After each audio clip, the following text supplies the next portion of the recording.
E aí, pessoal? Eu quero começar uma série aqui no canal de devocionais.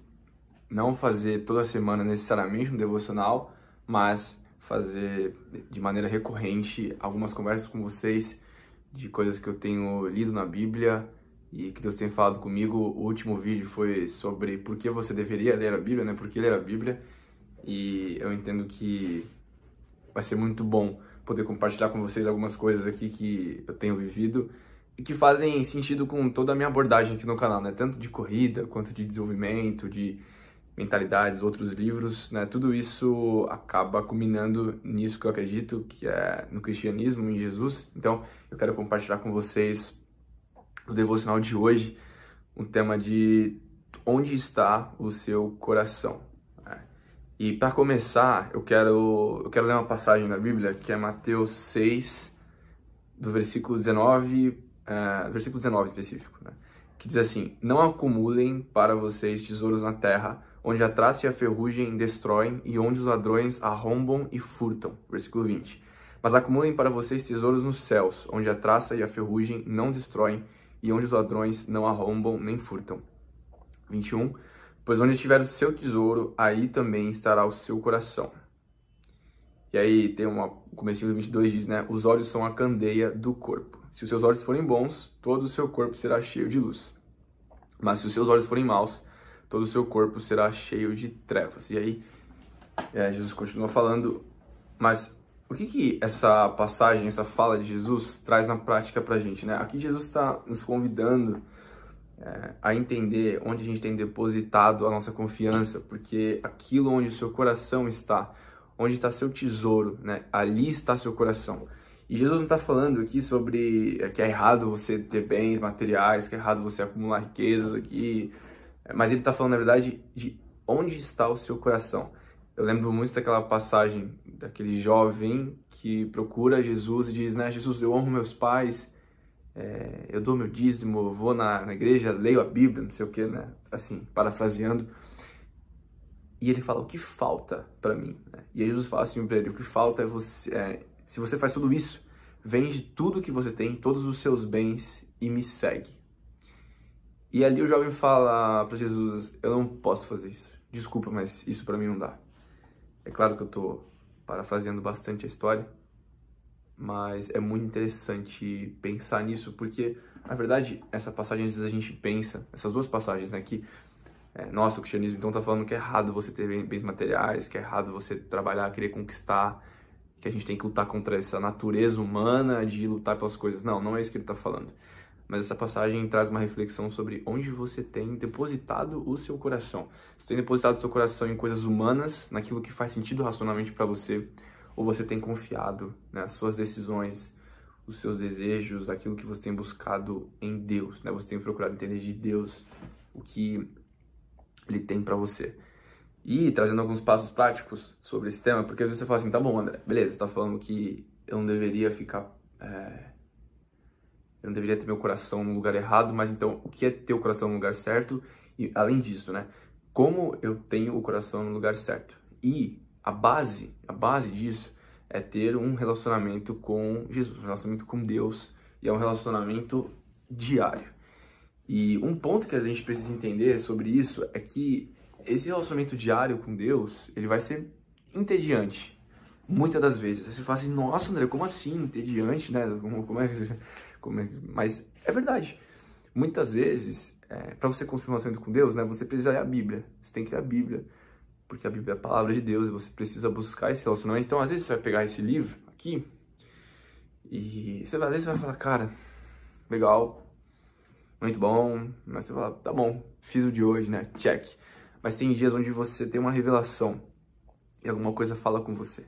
Mas o fato é, quando você faz isso recorrentemente, você está sempre alinhando aquilo que a gente acredita ser o nosso espírito ao que Deus tem falado para você, né? E aí você aumenta a sua sensibilidade àquilo que Deus tem para sua vida. E isso é a longa jornada que leva a vida inteira.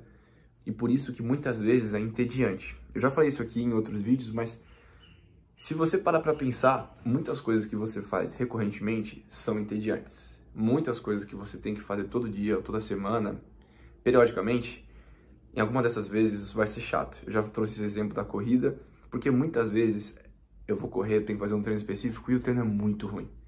Para chegar no final, parece uma... Cara, é muito cansativo, parece uma cruz. Mas existem outros dias onde eu faço o treino e eu queria continuar, ou eu termino muito feliz, eu falo, cara, hoje só foi. Mas é uma ilusão eu pensar que sempre vai ser assim. É uma ilusão eu pensar que todos os dias que eu for ler a Bíblia, eu vou ter uma revelação que o anjo Gabriel vai vir aqui no meu quarto falar comigo e vai me entregar alguma coisa. Porque a caminhada com Jesus não é assim, né? Ela exige uma decisão racional de você, né, decidir perseguir isso sempre, mesmo quando você não estiver sentindo aqui alguma coisa, não estiver sentindo um arrepio, não estiver chorando, não estiver naquele momento no Shaba, mas isso exige entrega e uma decisão também racional. Para complementar esse racional que eu estou trazendo, existe esse livro aqui chamado Você é Aquilo que Ama, do James Smith. É um baita livro, um livro cristão, e o autor propõe o seguinte, de que tudo que você na vida torna um hábito é porque você ama isso, né? E você decide primeiro racionalmente tornar isso um hábito, não é o tipo poder do hábito, essas coisas. Mas ele tá trazendo uma proposta de assim, você precisa internalizar isso em você para que você passe a amar isso, mas primeiro, para que isso vire um hábito, para que isso seja algo que você ama e que você faz frequentemente, você precisa internalizar isso. E é o que a Bíblia fala, né, sobre o amor, o zelo pela Bíblia, pela palavra mesmo, mas isso exige que você sente e mantenha os dias entediantes, porque vão ter dias entediantes, dias que você não vai querer ler, às vezes, a Bíblia, por exemplo. Mas você manter isso rotineiramente vai te fazer, a longo prazo, amar a palavra. E tudo isso, né, a ideia é que tudo isso culmine para que você esteja com o seu coração no lugar certo. Eu vou deixar aqui embaixo um plano de leitura da minha igreja, eu faço parte da Zion, e lá a gente tem um plano de leitura da Bíblia em um ano. A gente já está indo para o meio do ano, mas nunca é tarde para você começar. Você pode seguir daqui em diante o plano, ou você também pode fazer retroativo, né? Você teria que ler tudo que já aconteceu, 2 por dia, né? Enfim, faz uma conta para você alcançar. Ou você pode ler daqui em diante também. Eu vou deixar aqui na descrição do vídeo o link para você conseguir acessar esse plano. A gente está lendo a Bíblia em ordem cronológica, então você consegue entender com uma timeline, uma linha do tempo, tudo o que aconteceu desde Adão e Eva, desde que Deus criou o mundo, desde Adão e Eva, até a época de Jesus. Então acho que é bem legal e tenho certeza que vai te ajudar muito com essa parte. Então, essa era a ideia do devocional de hoje, né, deixando com base no que está escrito lá em Mateus 6, do 19 ao 23, sobre essa reflexão de onde está seu coração. De novo, não é errado você acumular bens, acumular coisas aqui na terra, mas se você coloca seu coração nisso, ou se você coloca seu coração em qualquer outra coisa que não seja em Deus, cara, vai dar pau lá na frente, não vai dar certo, né? Você pode gastar uma vida inteira, você vai dar um tiro e quando você perceber, talvez você veja que não era isso que você procurava para a vida. Porque entra uma última coisa que né? Você tá mais preocupado com as promessas de Deus para sua vida ou em ter a presença de Deus com você, né? Porque às vezes, imagina que Deus fala assim para você, olha, fulano, pode ir, eu vou te dar esses bens materiais, esse sucesso que você está pedindo e tudo mais, só que assim, eu não vou estar com você lá, tá bom? A minha presença não vai estar com você, mas você vai ter isso, você vai ter esse carro, você vai ter às vezes esse namoro que você quer, esse sucesso nessa área que você quer, mas eu não vou estar com você. A minha presença não vai estar lá com você.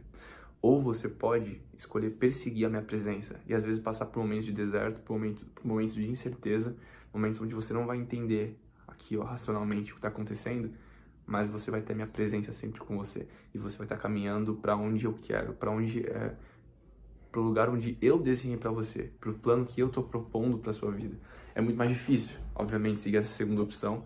É claro que eu estou propondo aqui um cenário hipotético, mas esse cenário hipotético é real, cara, porque você pode escolher na vida seguir o seu caminho com a sua própria mentalidade ou seguir os planos que Deus tem para sua vida, né? E esse é o caminho difícil, mas é o caminho que vale a pena. É o caminho que vale a pena durante a vida inteira e pós a vida aqui também. Então esse foi o devocional que eu quis deixar hoje. Me fala aqui nos comentários o que você achou, se você acha que faz sentido. e o que Deus tem falado com você sobre esse tema em específico. A gente se vê e até uma próxima. Tchau, tchau.